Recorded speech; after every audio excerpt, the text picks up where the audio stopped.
Olá, bem-vindos ao Carta nas Eleições. Meu nome é Sérgio Lírio e eu entrevisto neste programa os candidatos das principais capitais do Brasil. O critério de convite levou em conta a posição nas pesquisas, a diversidade ideológica, a trajetória dos candidatos e a importância do partido. Hoje, nesta edição, eu recebo Guilherme Boulos, candidato do PSOL à Prefeitura de São Paulo. Boulos, bem-vindo, obrigado por aceitar o nosso convite. Obrigado, Sérgio. Obrigado a você. Parabéns à Carta por essa iniciativa, na medida em que, inclusive, as emissoras de televisão cancelaram os debates. É muito importante ter espaços como esse para que o eleitor possa conhecer as posições dos candidatos e contrapor posições e trajetórias. Antes de começar a entrevista, vamos conhecer um pouco da história do candidato. Guilherme Boulos tem 38 anos, é professor, bacharel em filosofia, mestre em psiquiatria e escritor. Integra a Coordenação Nacional do Movimento dos Trabalhadores Sem Teto, o MTST.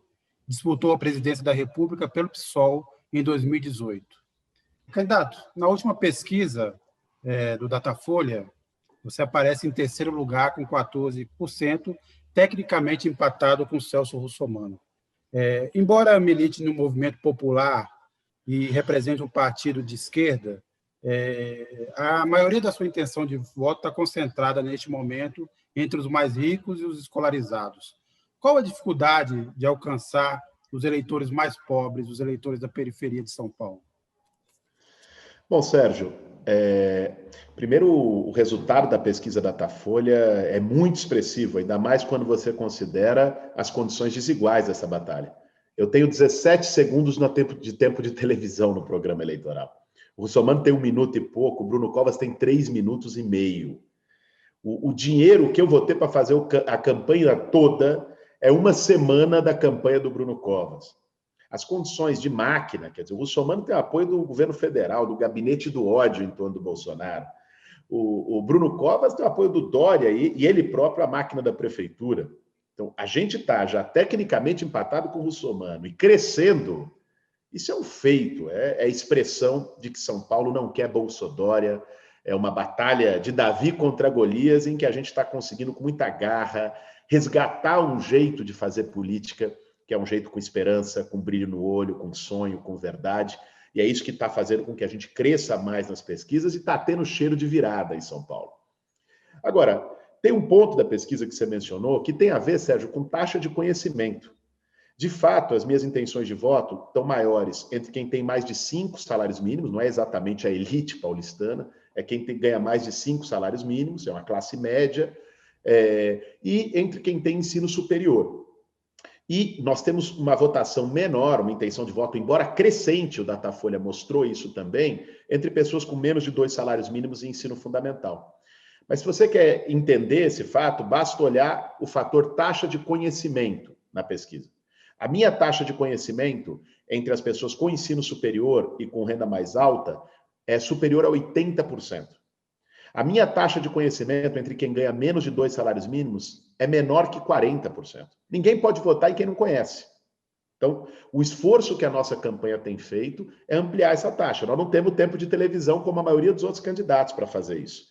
Nós temos feito nas redes sociais de forma ousada, criativa, mas também com uma agenda extensa na periferia da cidade. Então, eu tenho ido todos os dias para bairro de periferia, conversar com lideranças, conversar com grupos culturais, conversar com associações, conversar com moradores, enfim. E agora nós vamos ganhar um reforço tremendo.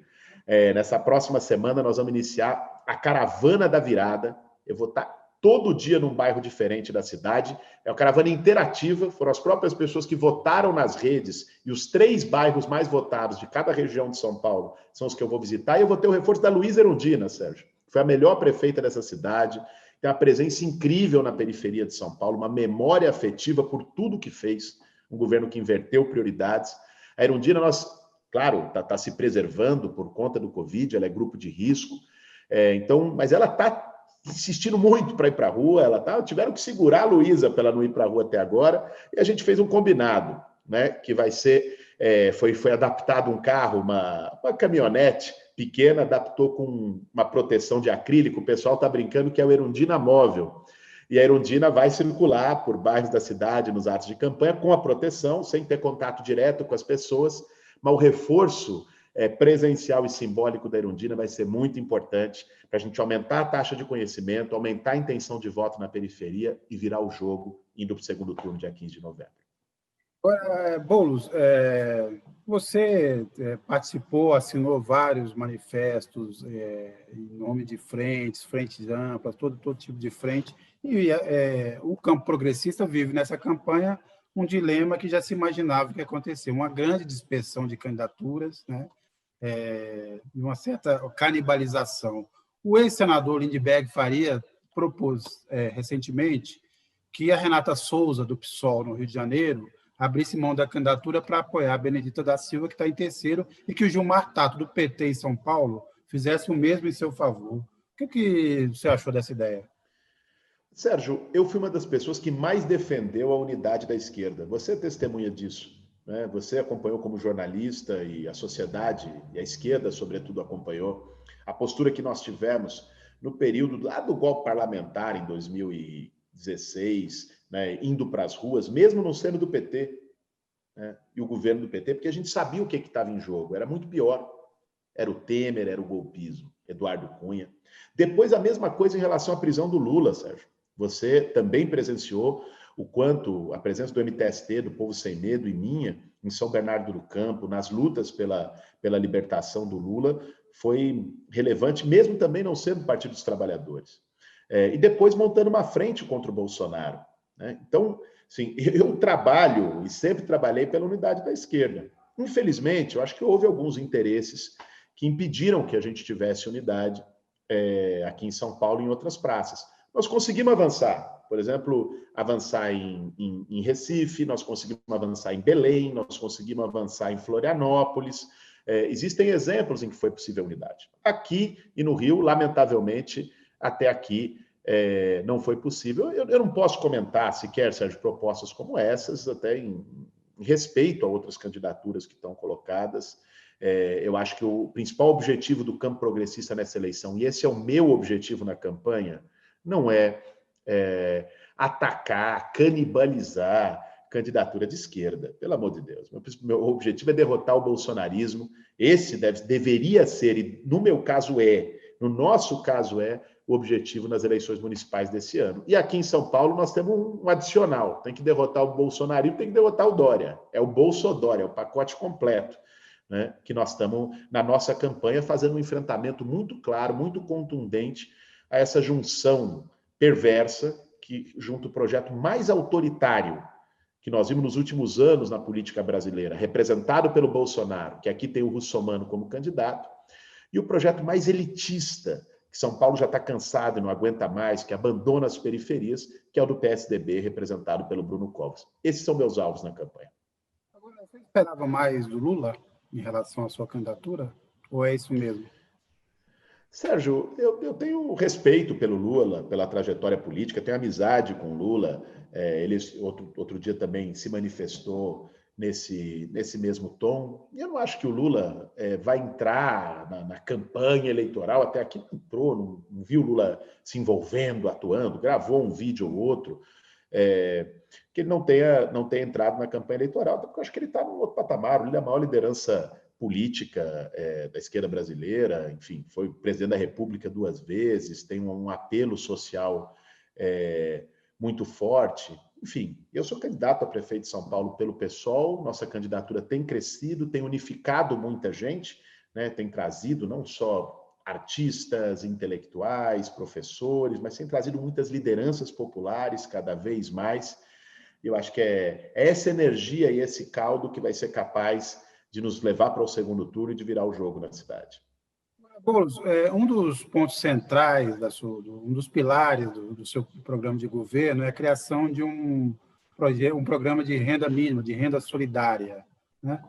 Queria que você explicasse um pouco mais assim, o que na verdade, até esse momento, foi possível imaginar em relação a esse programa. E, obviamente, a pergunta de sempre é como vai financiar esse programa? Claro, Sérgio.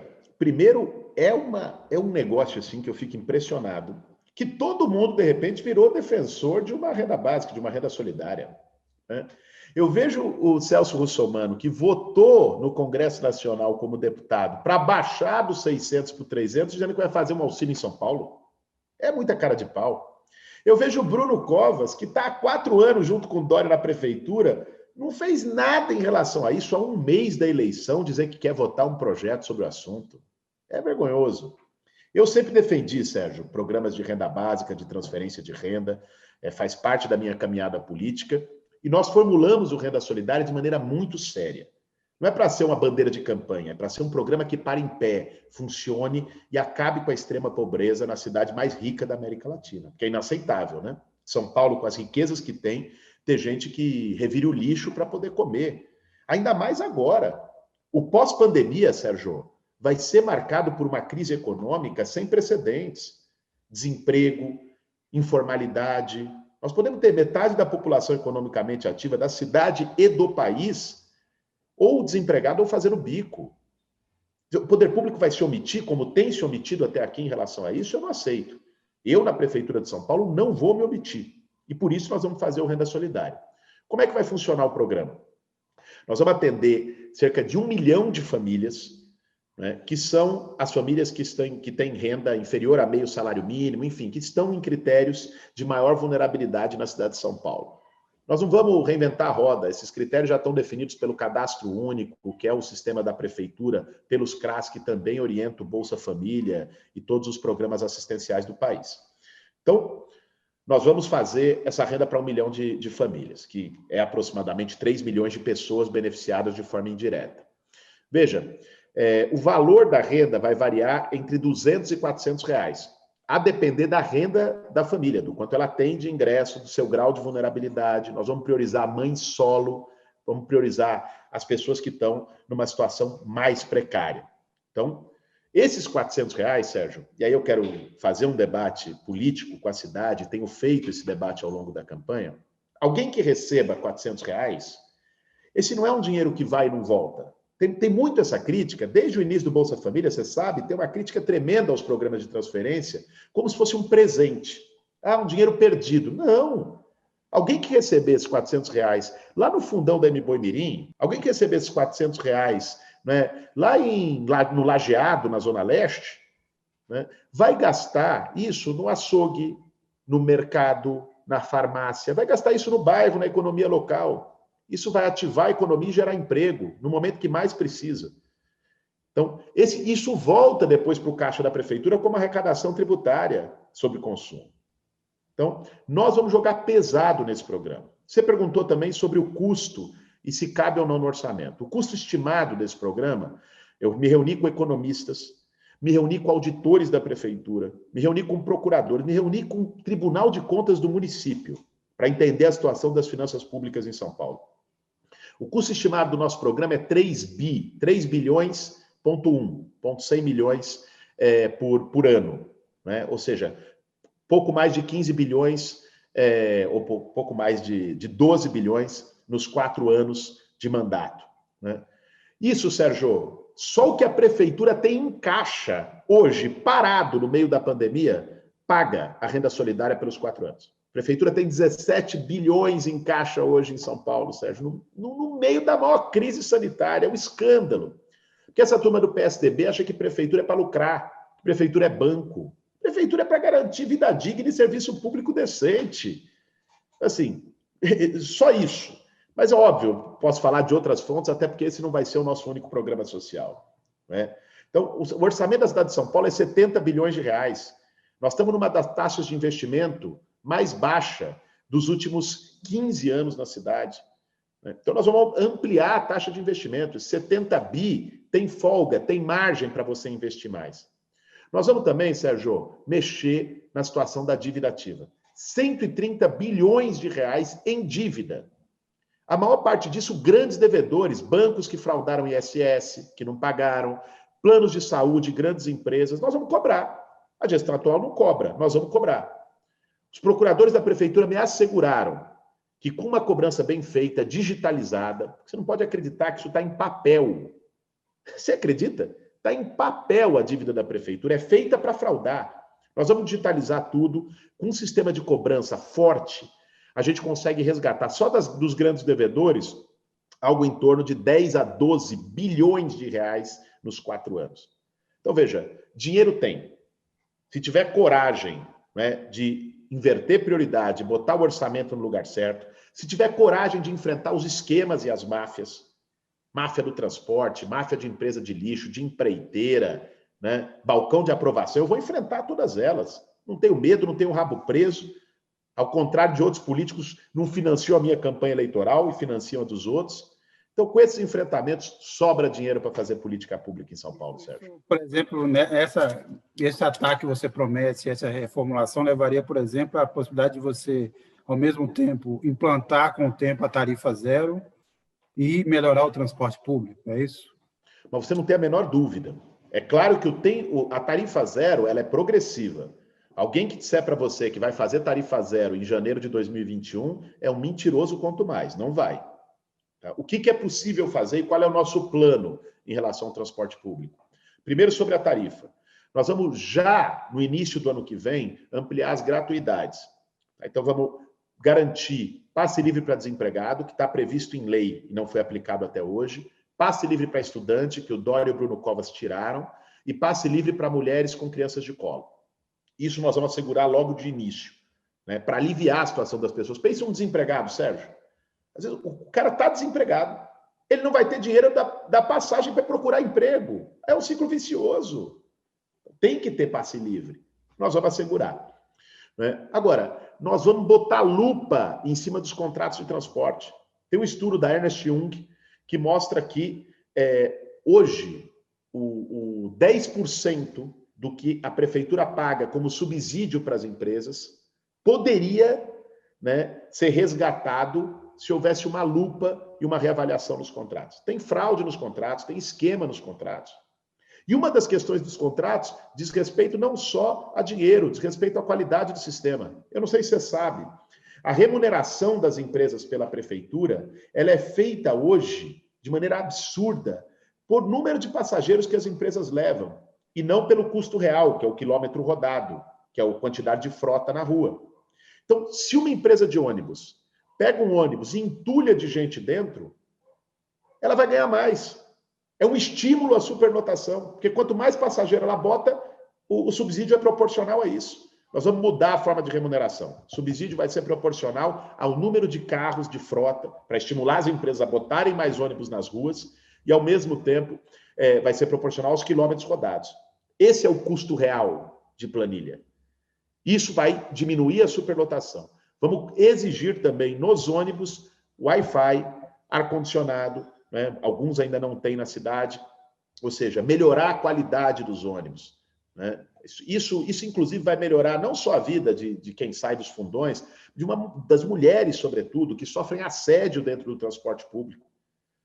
E reduzir o tempo de deslocamento. Reduzir o tempo de deslocamento fazendo os corredores. Por exemplo, lá no Grajaú, nós vamos fazer a ponte Graúna-Gaivotas. É um escândalo a situação da Belmira Marim.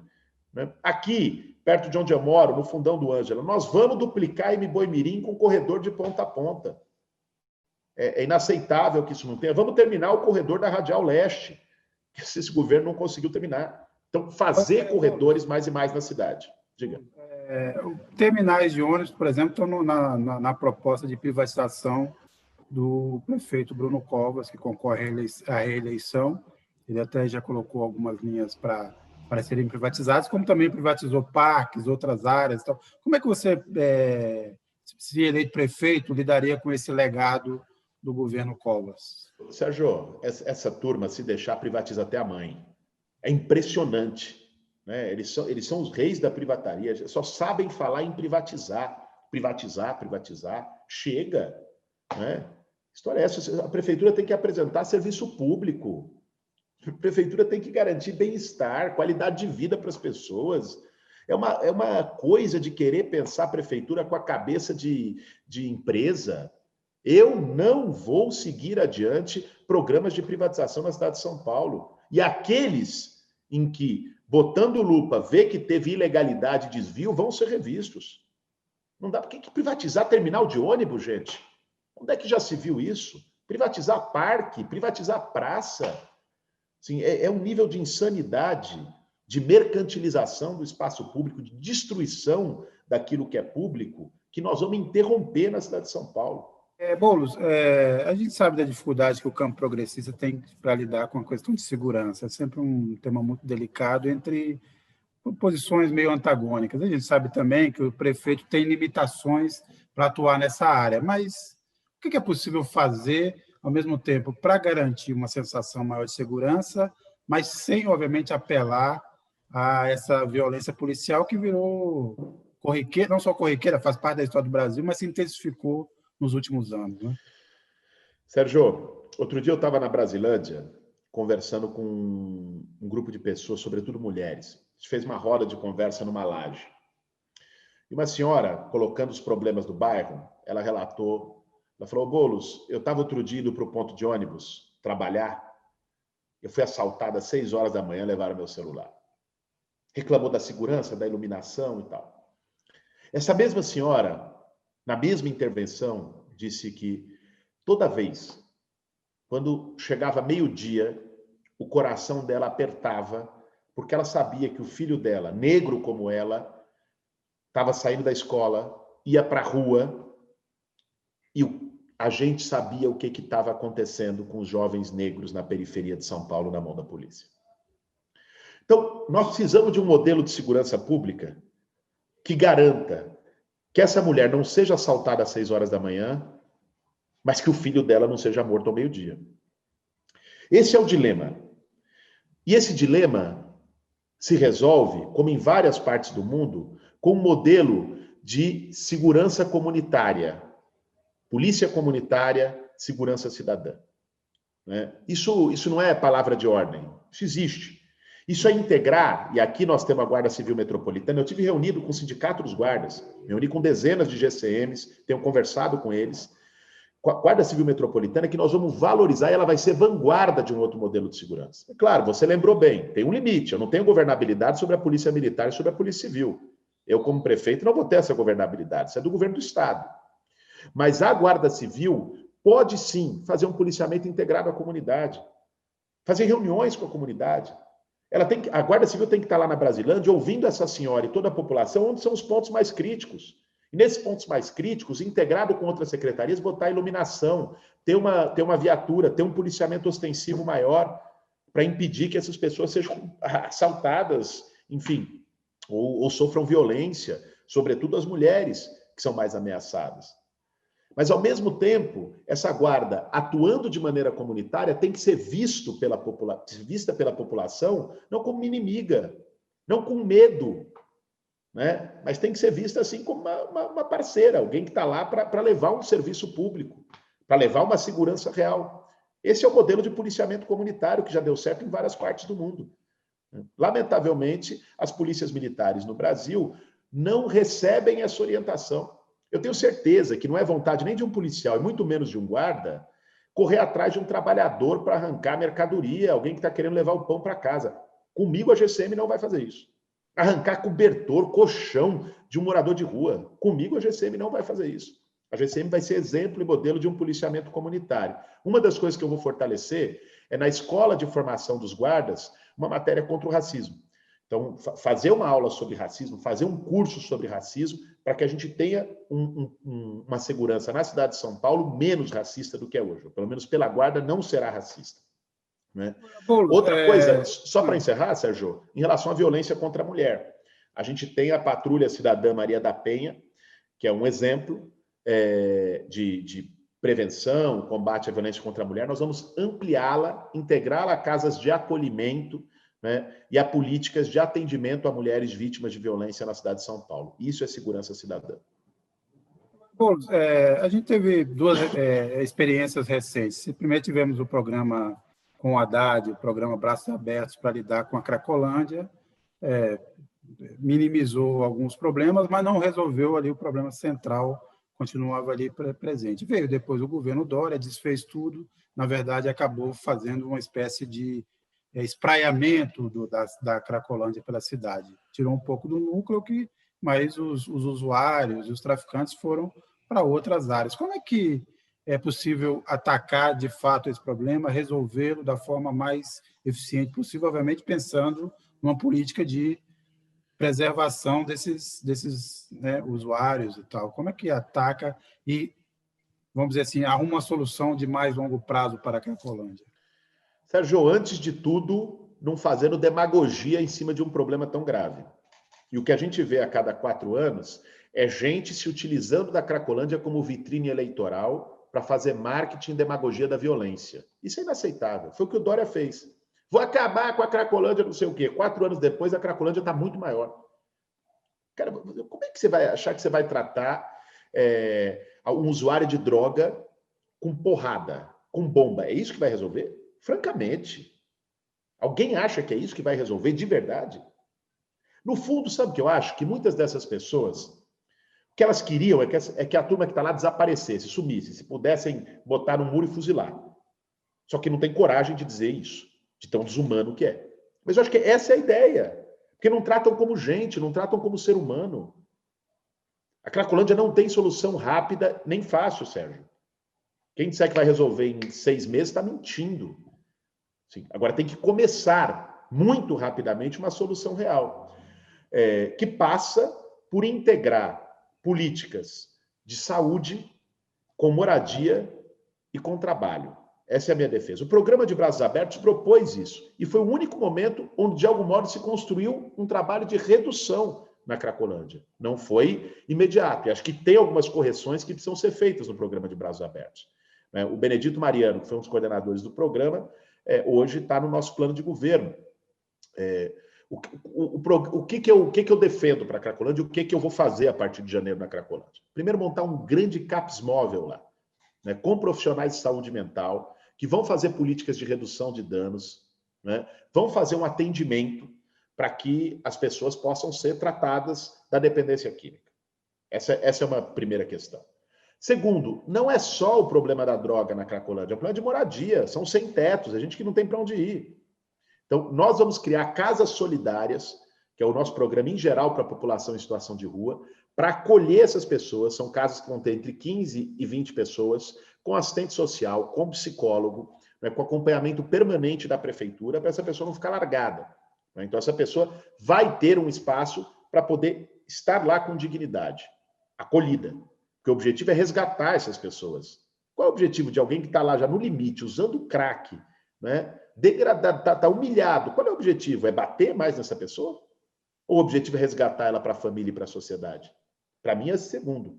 Nós vamos criar as casas solidárias. E a porta de saída é envolver essas pessoas em frentes de trabalho, Sérgio. Então, eu vou criar frentes de trabalho em todas as subprefeituras e vou dar uma prioridade para as pessoas que estão em situação de extrema vulnerabilidade para fazer o serviço de zeladoria da cidade, desde limpeza urbana, manutenção de praça, parque, canteiro, calçada, rua, enfim. As pessoas vão trabalhar, receber um salário digno. Muitas vezes o que leva alguém para a droga é o desespero, é o desemprego, é o desamparo. Então, você dando a oportunidade, a alternativa dessas pessoas terem renda e viverem dignamente, é também um caminho de porta de saída. É isso que nós vamos fazer. Assim é possível acabar com a Cracolândia, mas não com porrada e também não de um dia para o outro. É um processo, é um problema complexo que exige soluções complexas. Boulos, a gente viveu aí, entre todos os processos de idas e vindas aí da pandemia, o mais complicado foi a decisão sobre a reabertura das escolas. Abre, não abre, medidas paliativas aqui, adiamentos, no final agora começa a se pensar nisso. Como é que você pretende, eleito prefeito, lidar com essa situação do retorno às aulas no ano que vem? Sérgio, primeiro, eu, não só como candidato a prefeito, como professor e como pai, eu acredito que o retorno às aulas só deve acontecer quando houver segurança completa em relação à saúde dos professores e à saúde dos alunos. É assim que tem que ser. Isso implica condições de imunização, isso implica, enfim, as condições de que a escola não seja um vetor de contágio do vírus. Muito bem. Talvez, a depender do período da vacina, a gente não tem como prever isso. Eu desejo que seja o mais rápido possível, e que vacina não seja elemento de luta. É incrível como Bolsonaro e o Dória, cada um ao seu modo, cada um com o seu oportunismo, com um tema tão sério como a vacina, ficam fazendo politicagem em cima disso. Agora, enquanto, se for necessário ainda manter a aula online no início do ano que vem, a prefeitura vai disponibilizar pacotes de internet e condições para os alunos terem. Por que muitos alunos agora vão ter que fazer um esforço tremendo, um mutirão de recuperação no ano que vem? Porque não conseguiram acompanhar a aula online, Sérgio. Porque não tinha nem pacote 3G. O que tem de internet não dá nem para baixar uma imagem, quanto menos para fazer um streaming para assistir aula. Assim, vários países do mundo, várias cidades do mundo garantiram para os seus estudantes condições decentes de internet para acompanhar a aula. São Paulo não foi capaz de fazer isso por incompetência e por descaso. Se for necessário manter ensino à distância por algum período, nós vamos dar todas as condições para que os estudantes possam fazer. Agora, o retorno às aulas presenciais vai ter que vir junto com um mutirão de reforço, né? Para que ninguém perca. Então, nas escolas municipais, nós vamos fazer um mutirão amplo de reforço, vai ser um trabalho conjunto, que vai envolver professores, direção escolar, comunidade escolar, alunos e o prefeito, né? Eu vou estar lado a lado, junto com a Luísa Erundina, para construir esse processo. Agora, também no programa de governo, você fala em encaminhar uma lei, um projeto de lei, para desfazer o Sampaprev. A pergunta é, por que essa medida é importante? Segundo, se você não acha que, de alguma medida, seria necessária uma reforma da Previdência do funcionalismo público na cidade de São Paulo. Sérgio, deixa eu te dizer uma coisa. Não existe serviço público de qualidade sem servidor público valorizado. Você pode olhar o meu programa é o que tem maior compromisso com os servidores públicos de São Paulo. Porque eu acredito nisso, eu dei aula no ensino público estadual, eu conheço e tenho relação direta com muitos servidores de todas as áreas. E eu me indigno muito quando eu ouço dizer, servidor é privilegiado, servidor não trabalha. Pera lá, tem servidor demais. Eu quero ver alguma dessas pessoas ir aqui em qualquer fundão da cidade, numa creche, numa UBS, e dizer que tem professor demais, que tem médico demais, que tem enfermeiro demais. Não tem. O que eles querem quando atacam os servidores é atacar o serviço público. A questão da Previdência Municipal é muito simples. Sabe por que a Previdência Municipal se tornou deficitária? Porque não se faz mais concurso público. Então se aposentam mais trabalhadores, certo? E não entram trabalhadores novos, que é quem daria a contribuição para poder sustentar a aposentadoria dos outros. A aposentadoria é um regime solidário. Então, se você não abre concurso, não contrata servidor direto, essas pessoas não vão contribuir para a Previdência. E vai ter mais gente se aposentando, e aí você vai ter um ônus. Sabe qual é a forma de equilibrar a Previdência em São Paulo? É abrir concurso público, que é o que nós vamos fazer. Né? Nós vamos ter servidores contratados para que todos possam ser tratados com dignidade e o serviço público melhore na ponta. Eu estive em manifestações contra o Sampaprev, apoiando os servidores públicos municipais. Né? A conta sempre cai nas costas do trabalhador, nas costas do servidor. Comigo não vai ser assim. Eu tenho um lado engraçado, que o mesmo governo que fez isso não foi cobrar 130 bilhões de dívida de banqueiro e de grande empresário na cidade. Meu lado não é esse. Meu lado é o do serviço público, é o dos trabalhadores do serviço público, é o lado de ter na ponta um serviço decente para a população. Eu vou trabalhar por isso arduamente, junto com a Erundina, que foi a prefeita que mais valorizou os servidores. Valorização salarial, plano de carreira, qualificação permanente. Nós vamos fazer isso de novo 30 anos depois.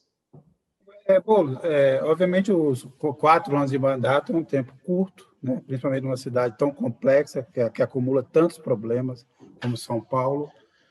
Mas se você imaginasse, sendo prefeito, ao fim de 4 anos, o que você se daria satisfeito de entregar na cidade de São Paulo? Sérgio, depois dos 4 anos do nosso governo, eu vou olhar para trás e ver uma cidade muito menos desigual, ver uma cidade em que uma parte não tem os índices sociais da Suécia e a outra, as pessoas passando fome, ver uma cidade em que ninguém precise morar na rua. Você sabe que o tema da moradia, para mim, não é uma questão eleitoral, é uma questão de vida, é uma questão de compromisso de vida. Ver uma cidade em que as pessoas tenham oportunidade, em que todo mundo coma bem em restaurantes populares, né? Todo mundo possa comprar alimento saudável e orgânico nos sacolões que nós vamos retomar em todas as periferias da cidade. Uma cidade que não carregue a pecha e a vergonha de ser a mais rica da América Latina e uma das mais desiguais do mundo. Eu quero combater o muro da desigualdade em São Paulo. Se depois de 4 anos eu tiver conseguido fazer ao menos uma parte importante desse sonho, eu vou me dar por muito satisfeito. E fazer isso não sozinho. Eu não acredito em Salvador da Pátria, Sérgio. Sabe por que a Erundina foi a maior prefeita da história dessa cidade? Porque ela chamou o povo para governar junto com ela. Quando ela tomou posse, ela disse: eu quero terminar meu mandato com menos poder do que eu entrei. E foi assim que ela terminou. Porque ela fez orçamento participativo, porque ela descentralizou o poder nas subprefeituras, porque ela chamou os movimentos sociais e o povo para tomar as principais definições da cidade. Quem sabe qual é o principal problema de Sapopemba? É quem mora em Sapopemba. E as pessoas têm que ser ouvidas para a política pública que vai chegar em Sapopemba. Isso vale para todo o bairro da cidade. É assim que eu quero governar São Paulo. E fazendo assim, depois de 4 anos, eu vou ter um sentimento de missão cumprida muito forte, que vai me animar. E para mim vai ser a maior honra, Sérgio. Tem gente que vê São Paulo como um trampolim para projeto pessoal. Para mim, a maior honra da minha vida vai ser governar a cidade que eu nasci, cresci e que eu vivo. Recebi Guilherme Boulos, candidato do PSOL à Prefeitura de São Paulo. Boulos, muito obrigado mais uma vez por aceitar o nosso convite e boa sorte na campanha. Obrigado, Sérgio. Mais uma vez, parabéns à Carta aí pela essa série de entrevistas. Enfim, espero que São Paulo possa se livrar desse pesadelo do Bolsonaro. A virada está se consumando, nós vamos para o segundo turno. Forte abraço. Obrigado, continue a assistir o Carta nas Eleições. Até a próxima.